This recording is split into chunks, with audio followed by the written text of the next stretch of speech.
새로울 신, 매울 신, 무엇보다 믿을 신, 뉴스 신세계. 먼저 헬마우스 임경민 작가 오셨습니다. 안녕하세요. 안녕하세요.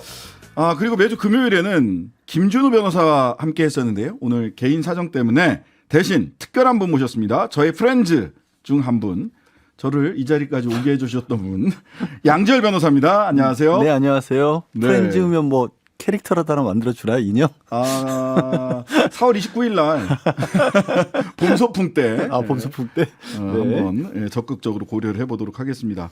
이렇게 빈자리 채워주셔서 너무 감사하고요. 자, 이번 주에 진행되고 있는 MBC가 쏜다. 어제는 40분께 치킨 교환권 보내드렸는데요. 오늘은 조금 더 쏩니다. 무려 50분께 MBC에서 선물 쏩니다. 와. 치킨을 50마리나? 어제 30마리 썼거든요. 40분께 치킨 교환권 보내드렸는데 이것도 인기가 좋았지만 월요일, 화요일 날 쭉 보내드렸던 쌀 굉장히 폭발적인 호응이 있었습니다. 밥 한 공기 다 비우실 분들 약속 다 하시고 받아가셨으리라 믿고요. 오늘 쉬운 분께는요. 도시락 이용권, 김치, 오리 훈제 세트 중 하나를 랜덤으로 보내드리게 됩니다. 받고 싶으신 분들은요. 짧은 건 50원, 긴 건 100원, 문자번호 샵 8001번 혹은 무료인 스마트 라디오 미니로 다양한 의견 보내주시면 되겠습니다. 자, 오늘 뉴스 한 3개 정도 준비를 했는데 뭐 속보 하나 전해주실 게 있으시다고요? 속보요. 예, 오늘 뭐 이제 윤석열 대통령 관련한 뉴스가 조금 전에 이제 뉴스원에 뉴시스에 이제 단독 보도로 나왔는데요.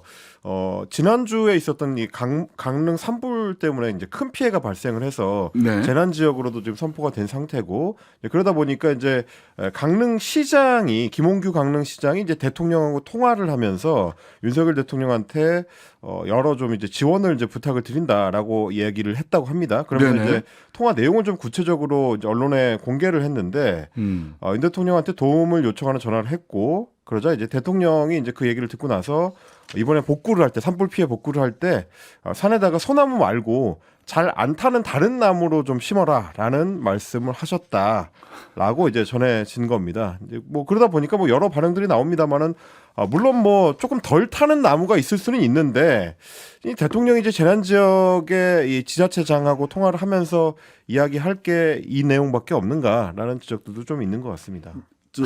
강릉시장님한테 소개 좀 해주십시오. 청취자 여러분, 소나무 대신 심을 잘 안 타는 나무가 뭔지 저는 잘 모르겠어서. 그리고 아니, 경포대 앞에는 그 소나무 숲이랑 바다가 이게 핵심 아닌가요? 뭐 그렇기도 하고요. 있긴 있어요. 저도 뉴스를 보고 네. 깜짝 놀라서 좀 찾아봤는데 있긴 있는데 그게 중요한 게 아니라 재난지역 선포했으면 이제 굉장히 당장 어려움을 겪고 계신 분들이 있잖아요. 네. 주민들도 그렇고 아니면 지금 그 여름철 휴가 앞두고 그럼 대책들 펜션이나 이런 것들을 어떻게 해야 될까? 이런 얘기들을 좀 해주셨으면 좋지 않았을까?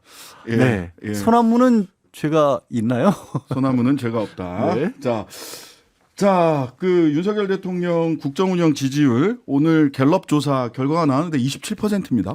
그렇습니다. 한국갤럽이 지난 11일부터 13일까지 전국 성인 1,002명 대상으로 조사를 했는데 뭐 자세한 내용은 중앙선거 여론조사 심의위원회 홈페이지 참조하시면 되고요. 이 조사에서 윤 대통령의 직무수행 긍정평가가 27% 그리고 부정평가는 65%로 기록이 됐습니다. 한국갤럽 조사 기준으로 봤을 때 윤 대통령에 대한 긍정평가가 20%대로 떨어진 거 굉장히 오랜만이고요. 최근 6개월 사이에 최저치입니다. 한국갤럽에서 이제 분석하기로는 대통령 직무수행에 대해서 긍부정평가 중에서 외교 관련 언급이 상당히 늘어난 게 주목할 만하다. 최근 들어서는 이제 미국의 동맹국에 대한 도청 그 정황들 그리고 우리 정부의 이에 대한 대응 이게 어느 정도 영향을 미친 걸로 좀 보인다라고 했고요. 10대에서 40대 사이에 보면 긍정평가가 10%대에 불과했습니다. 그리고 70대에서만 긍정평가가 부정평가를 앞서는 결과 60대에서도 부정평가가 더 높았고요. 대구 경북 지역에서도 부정평가가 더 높았습니다. 부정평가 53%, 긍정평가 44%로 나타난 결과가 나와서 정부 입장에서 봤을 때는 상당히 지지율에 있어서 빨간불이 들어왔다. 이렇게 할 수 있겠습니다. 예, 더 자세한 분석은 2부 인터뷰에서 여론조사 전문가 김봉신, 조원 CNI 부대표 그리고 가천대 한상희 교수와 함께 이야기를 해볼 건데요. 쭉 보니까 세대 통합, 지역 통합 다 이루셨고요. 오직 국민의힘 지지층에서만 잘한다가 68%, 잘못하고 있다가 25%, 갈라파고스라고 하죠. 당원 100% 이후에 점점 국민의힘이 갈라파고스가 돼가는 거 아닌가. 지역 통합, 세대 통합, 70대 제외하고 세대 통합도 다 이루셨거든요. 이거는 좀 심각하게 대통령실에서도 받아들여야 되지 않을까 싶고요. 보다 상세한 분석은 2부에서 두 분 전문가와 함께 해보도록 하고요. 자, 아무래도 많은 분들이 주요 원인은 도청 관련 논란, 이 의혹에 대해서 정부의 대응, 도청 관련 논란도 사실은 문제가 있고 국민들이 화가 나는데 정부와 대통령실의 대응이 사실 오락가락하거나 또는 미국에서 사실조사와도 전혀 다른 이야기들이 좀 나오고 있다는 것 때문인 것 같아요. 오늘은 어떤 일이 있었습니까? 오늘 아침에 뭐 다들 깜짝 놀라셨을 텐데 미국에서 기밀 문건을 유출한 혐의로 용의자가 체포가 됐습니다. 네. 그런데 다름 아니고 이제 미 공군의 주방위군 소속, 우리로 치면 이제 일종의 예비군입니다. 향토 예비군 정도 될 텐데 주방위군 소속의 일병 21살 잭 테세이라라는 인물이 이제 체포가 됐습니다. 이번 문건 유출 사건 관련해서 가장 충격적인 결과일 텐데 뭐 다른 이 파이브 아이즈라고 하는 미국의 핵심 동맹한테도 공유하면 안 된다라고 적시가 돼 있는 문건을 유출한 게 21살짜리 주방위군이다. 이건 굉장히 좀 미국의 이런 어떤 보안 상황에 있어서 큰 구멍이 뚫린 거 아니냐라는 얘기가 나오고 있는데요. 그동안 미국 국방부를 비롯해서 여러 이제 미국의 고위 공직자들이 얘기했던 문건 유출 자체는 사실이다라고 했던 입장이 어떻게 보면 최종 확인이 됐다라고 할 수 있을 것 같고요. 이렇게 되면 우리 입장에서는 상당히 곤란해지는 게 김태효 국가안보실 1차장입니다. 네. 위조됐거나 조작됐다라고 단언을 했었고 미국이 만약에 도청을 했다면 악의를 가지고 한 것은 아니다. 이제 이런 발언들을 했었는데 미국 정부 입장에서는 곤란하고 우리 정부 입장에서도 상당히 좀 스텝이 꼬이는 이런 결과가 나왔는데 당장 정부의 고위 당국자라고 하는 지금 미국에 있는 고위 당국자라고 합니다. 오늘 오전에 이제 우리 특파원들하고 인터뷰를 한 내용이 여전히 도청이 있었다라는 거는 근거가 없다. 이런 해명을 내놨습니다. 근데 저희가 알고 있기로는 미국에 있는 고위 당국자는 고위라고 할 수 있는 게 김태효 안보실 1차장 빼고는 아직까지는 없는 걸로 알고 있거든요. 왜냐하면 조현동 주미대사가 새로 임명이 됐는데 미국으로 출국한 게 6시간 전이니까 네네. 아직 도착을 못했을 것 같아가지고 네. 김태효 차장을 뺀 고위 당국자는 누굴까? 이런 궁금증도 나오고요. 저도 이 부분을 잘 읽어봤는데요. 보통은 대통령실 고위 관계자 내지는 고위 핵심 관계자 이렇게 나오는데 여기는 정부 당국자라고 돼 있어서 외교부 직원 중에서 누가 고위 당국자가 있나라는 의문은 갖게 됩니다. 뭐 보통은 뭐 대통령실 직원들은 대통령실 고위 관계자 내지는 핵심 고위 관계자 이렇게 나오니까요. 누가 있지? 근데 조태영 안보실장도 한국에 있고, 그렇죠. 조현동 주미대사도 비행기에 있습니다. 비행기에 아직 계시고 누굴까 궁금하긴 한데요. 어쨌든 전반적으로 보니까 처음에는 전혀 그런 일 없다, 거짓 의혹이다, 가짜 얘기다, 가짜 뉴스다 이렇게 얘기를 하다가 선의의 도청 이야기를 하다가 오늘은 아직 뭐 확정되지 않았다라고 말이 계속 바뀌고 있어요. 양 변호사님 어떻게 보세요? 악의적인 도청은 없었다. 선의라고도 안 했고요. 악의적인 도청은 없었다. 네, 그랬죠. 꼭 선의라고는 안 했습니다. 그리고 중립적인 도청 좀 들리나요? 네. 그리고 뭐 위조된 것을 확인했다. 양국의 국방장관이라고 얘기를 했는데 의견이 일치했다고 그랬어요. 의견이 일치했다라고 했는데 막상 미국의 국방장관은 심각하게 상황을 파악하고 있다라고 얘기를 한 거죠. 그러니까 자꾸 모양새가 아니 지금 그냥 쉽게 말씀드려서 때린 쪽에서는 이거 좀 문제가 심각한데 피해가 좀 덜했으면 좋겠다. 우리 이것 때문에 사이 갈라지면 안 된다. 한미동맹 우려된다. 이렇게 얘기하고 있는데 맞은 쪽에서는 아니 안 아파요. 괜찮아요. 라는 얘기를 계속해서 하고 있거든요. 그리고 그거를 좀 억울해하는 국민들이 그러니까 기자들이 국민들을 대신해서 물어보면 우리 김태우 차장 화를 내고 짜증을 내셔서 네. 사실 기자들이 기자가 아니잖아요. 그러니까 지금 사안 굉장히 위중한데 좀 더 명확한 설명을 해야 되는데 자꾸 어긋나는 얘기를 하고 옛날과 달라진 게 저도 옛날에 기자했잖아요. 중앙일보 기자셨어요. 네. 옛날에 그때는 언론에서 나 지금 정부에서 고위 당국자가 뭐라고 하면 국민들이 다른 뉴스를 확인할 방법이 없었어요. 그렇죠. 이제는 아니잖아요. 그렇죠. 실시간으로 미국에서 뭐라고 그러는지 알잖아요. 이제는 조금 더 적극적이어야 된다고 우리 봅니다. 뉴욕타임스, 가디언, 워싱턴 포스트 그 헤드라인 다 확인합니다. 한글로 국민들이. 번역해줘요. 예. 쉽게. 예. 헤드라인 다 환영해요. 확인하고 그 배치가 어떤 중요 위치에 배치되어 있는지 이런 것까지 다 국민들이 확인하거든요.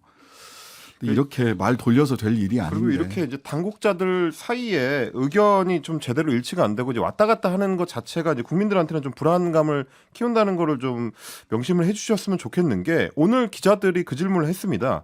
기밀 유출 혐의로 미군이 체포가 됐는데 그러면 우리 정부가 그동안 문서가 조작됐다고 밝혔던 것과 배치되지 않느냐라고 네네. 물었더니 지금 미국에 있다는 이제 고위 당국자가 이렇게 답변을 합니다. 많은 부분은 시간이 걸려서 미국이 알아내야 할 과정이라고 생각한다. 라고 하면서 미국 쪽도 도감청 여부에 대해서는 아직 확인을 하지 못하고 있다. 상대방이 우리에 대해서 정보 활동을 할 수 있는 개연성은 어느 나라에나 있다. 우리도 그런 활동을 안 한다고 보장할 수 없다. 이렇게 답변했거든요. 그럼 이제 두 가지가 좀 문제가 됩니다. 일단은 미국 쪽도 아직 확인을 못했다면 왜 김태호 차장은 그렇게 단언하면서 미국 쪽의 입장을 우리 쪽과 일치했다고 답변을 한 건지. 네. 그리고 지금 우리가 일단 도감청을 당한 정황이 이제 확인이 되고 있는 상황인데 우리도 했을 수도 있으니까 서로 피장파장이다. 라고 답변하는 게 우리 국익에 어떤 이득이 되는 것인지 여러 좀 궁금증이 생길 수밖에 없는 것 같습니다. 외교적으로 봐서는 단순히 외교적으로 끝날 게 아니라 우리 정부 입장에서는 더 강하게 얘기를 하는 게 맞죠. 네. 당신들이 그렇게 주춤하고 있는 사이에 우리와 관련된 문제이기 때문에 우리가 뭐 특별 뭐 조사팀을 파견한다든지 해서 조사를 직접 해야겠다라는 정도의 강한 외교적인 수사는 필요하지 않을까. 설령 안 이루어지더라도. 그래야 적어도 자료라도 받을 수 있을 네. 겁니다. 근데 가만히 있자는 거는 야, 우리도 하는데 뭐 어때? 우리 서로 훔치고 가자. 왜 뭐 자꾸 이런 얘기를 맞은 쪽에서 안 아파 괜찮아. 나도 이러고- 가끔 때려.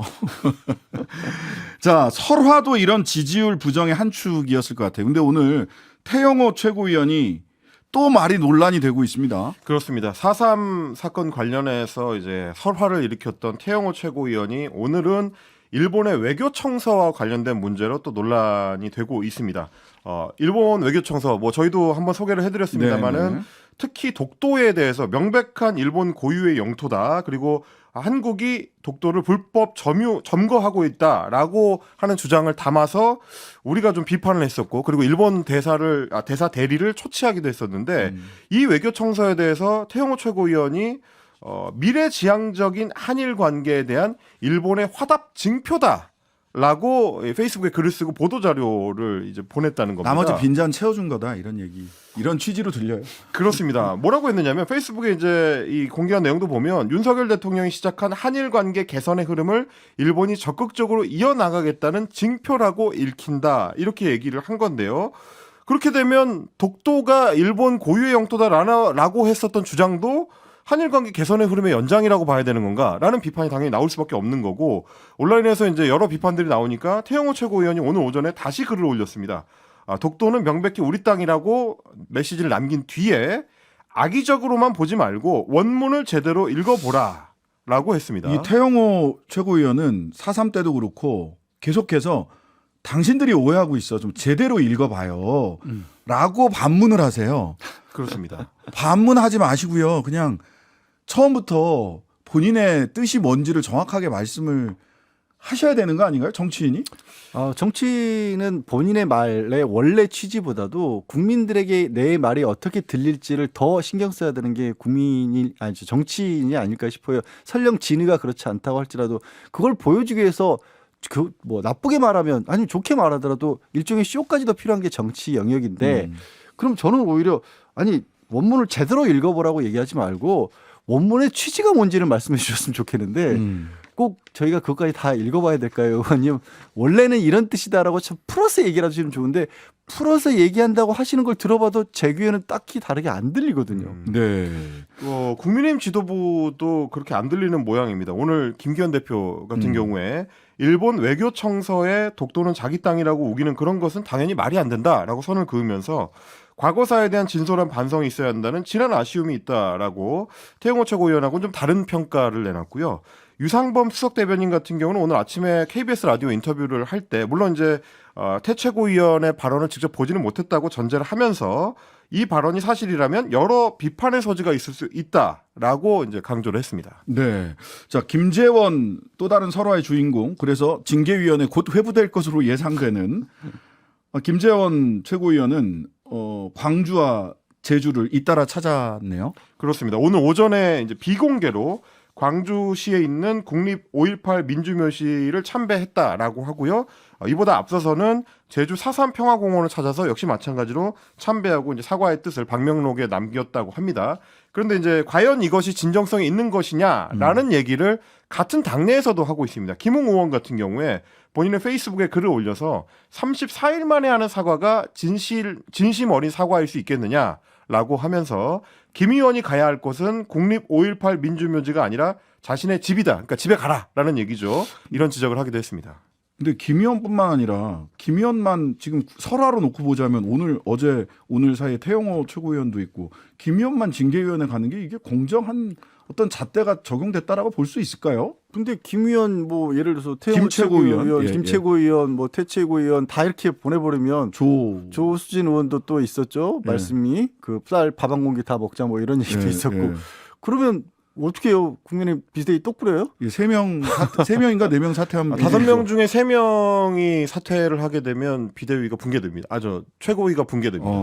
어쩔 수 없잖아요. 한 사람이 짊어지셔야지. 그런 겁니까? 현실의 논리에서는 그런데 받아들인 사람 입장에서는 또 국민들 입장에서는 왜 하필 김재원일까? 다른 설화를 낸 분들도 많은데 여기에 대해서 여의도에서는 많은 이야기들이 오고 가고 있더라. 확인되면 또 소개해드리도록 하고요. 오늘 윤석열 정부에서 처음으로 통일백서를 발간했습니다. 여기에서 좀 변화된 내용이 있어요. 과거에 비해서. 그렇습니다. 조금 전에 일본의 외교청서에 대해서 말씀을 나눴는데 우리 정부의 통일백서 얘기를 좀 해보겠습니다. 북한 인권 문제를 강조하고 북한 비핵화, 미북 관계 같은 이전 정부에서는 사용하지 않았던 용어들이 처음 등장한 게 좀 화제가 되고 있습니다. 일단 북핵 문제에 대해서 한반도 정세 악화의 근본 원인으로 규정을 하면서 북한 도발에 대해서는 일체 무력 도발 불용이라든지 단호한 대처 같은 표현을 통해서 강경 대응하겠다는 이 기조를 좀 강조를 했고요. 특히 지난해까지 사용됐던 한반도 비핵화, 우리한테 가장 익숙한 단어입니다. 1992년에 남북이 합의한 단어가 이 단어입니다. 한반도 비핵화 공동선언을 통해서 시작된 용어인데 이거를 북한 비핵화라는 용어로 바꿨습니다. 그래서 북한 비핵화로서 이제 핵을 포기해야 되는 주체가 우리가 아니라 북한이다라는 점을 이제 분명히 했다라고 설명을 하고 있고요. 이게 반대로 보면 근데 미국 쪽에서 봤을 때는 주변국들이 보면은 그러면 한반도가 아니라 그냥 북한만 비핵화를 하면 되는 거냐라고 또 오해를 할 수도 있는 부분이 있어서 이 지적이 또 하나 나오고 있습니다. 아니 왜냐하면 이거는 저는 참 답답한데 이 북한 통일부에 북한 정보 포털이라는 게 있습니다. 여기에 한반도의 비핵화에 관한 공동선언의 의미에 대해서 통일부가 뭐라고 설명을 해놨냐면 비핵화 공동선언은 북한이 이를 파기함으로써 선언에 그치고 있지만 핵 문제 해결을 위해 북한에게 그 이행과 준수를 요구하는 명백한 준거가 되고 있으며 유엔 등 국제사회의 대북 규탄 및 제재 결의 시에도 중요한 근거가 되고 있다. 이렇게 얘기를 하고 있어요. 근데 우리는 핵무장 할 거야. 한반도 비핵화가 아니라 북한 비핵화야. 그럼 우리가 핵을 갖겠다는 거잖아요. 그렇게 읽히잖아요. 그 통일부 포털에 나와 있는 이거를 스스로 어겨가면서 뭐 어떻게 하자는 건지 잘 모르겠어요. 통일부 포털도 그렇지만 잠깐 이제 임경희 작가도 얘기를 했지만 이 정부에서 가장 자주 쓰는 특히 윤석열 대통령이 자주 쓰는 게 법과 원칙 그리고 법조인들 같은 경우 단어의 개념에 되게 민감하잖아요. 근데 한반도 비핵화 협약은 조약입니다, 사실상. 그리고 우리 법이나 마찬가지예요.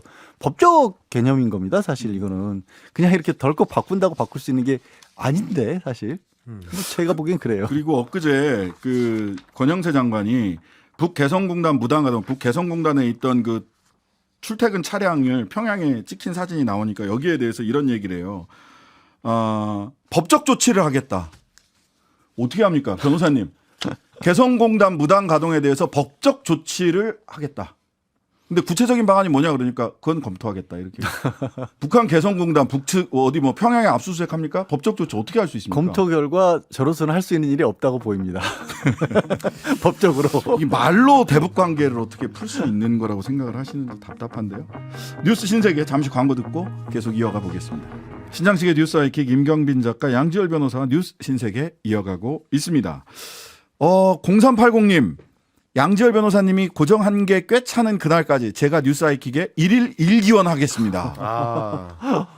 우리 보니까 양변 환영하는 양언니 뭐 양까무라도 있고 이거 환영합니다. 제가 감사드려야 되는 거예요. 일일 일기원이면 신 변호사님이 감사드려야 되는 거 아닌가? 아, 예. 저도 감사드리고. 네, 예. 고맙습니다. 아유, 감사합니다. 네. 0380님. 우리 양변 환영하는 분들이 많으니까 조만간 저희들도 한번 특단의 조치를. 네. 뭐 소나무 심으라고요? 소나무는 안 된다니까요. 법적 조치를 검토하도록 하겠습니다. 네. 예. 자, 오늘 정순신 청문회가 열렸는데 정순신도 여당도 없는 청문회가 진행이 됐습니다. 그렇습니다. 뭐 어떻게 보면 이제 안고 없는 찐빵이 됐다라고 할 수 있겠는데요. 네.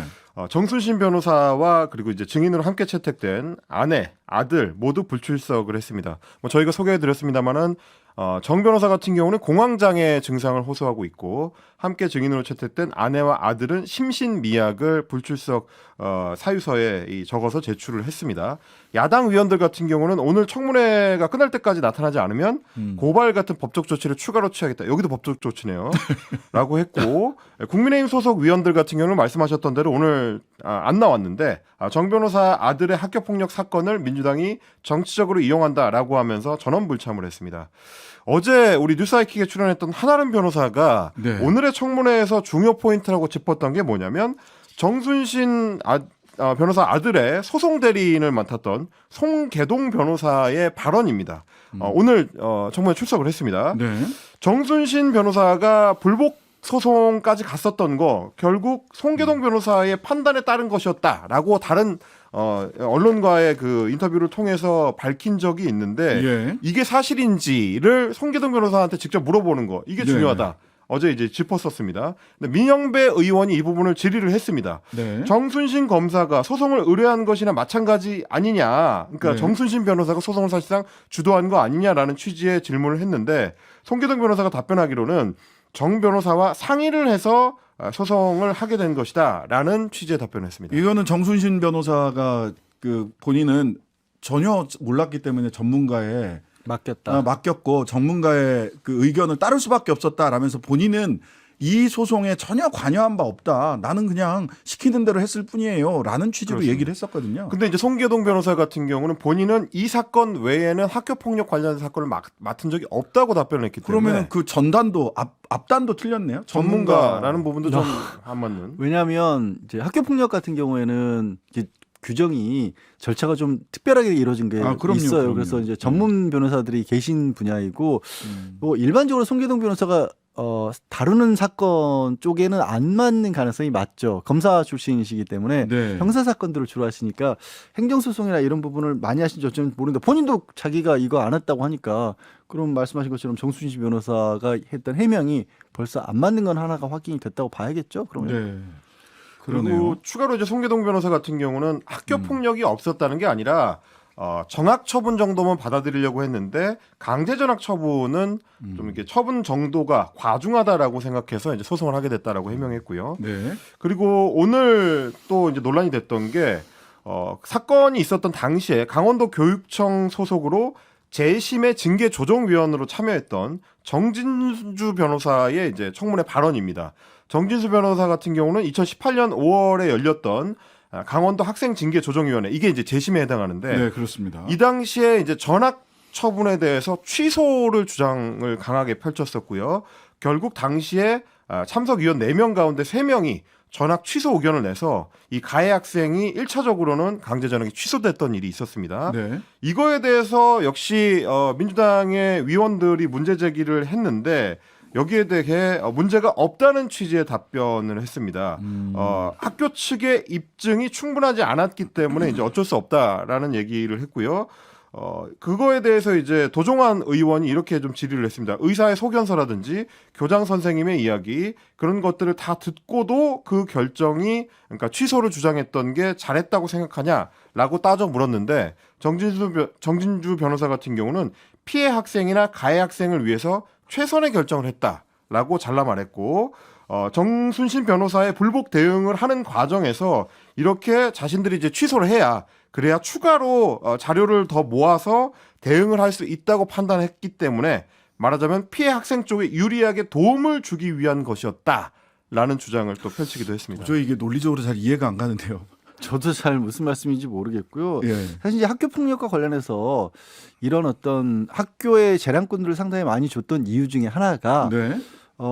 피해 학생들 같은 경우에는 이게 재판으로 넘어가고 뭐 여러 가지 절차를 거치는 그 시간이 굉장히 그 자체가 고통스럽지 않습니까? 그래서 네. 상황이 심각했을 경우에는 빨리 가능한 좀 재량화의 조치를 취하도록 하는 게 맞다라는 그런 부분도 분명히 작용을 했을 거거든요. 근데 다른 누구보다 학교 교육청에서 학교 폭력에 관해서 전담 변호사로 있으신 분이 지금 얘기하신 게 그러니까 피해 학생도 중요하지만 가해자의 어떤 행동에 대한 심각성 같은 것도 더 따져봐야 된다. 이거는 사실 이거 피해자를 더 구제하는 쪽에 초점이 맞춰져 있는 절차와는 좀 안 맞지 않을까 싶고. 아니, 뭐 그것도 그렇고. 그리고 또 이거 있잖아요. 이게 시간이 다 됐습니다. 예, 참 소송에 가야 다툴 수 있다는 것도 좀 이상하긴 해요. 무슨 말씀이신지. 그러니까 뭐 피해 학생들 자료를 더 모으게 하기 위해서 가해 학생에게 유리한 결정을 했다라는 게 이게 무슨 논리인가 싶습니다. 예. 뉴스 신세계 지금까지 헬마우스 임경민 작가, 양지열 변호사였습니다. 감사합니다. 네, 고맙습니다. 하루 종일 기다려지는 진짜 시사. 평일 저녁 6시 5분 신장식의 뉴스 하이킥.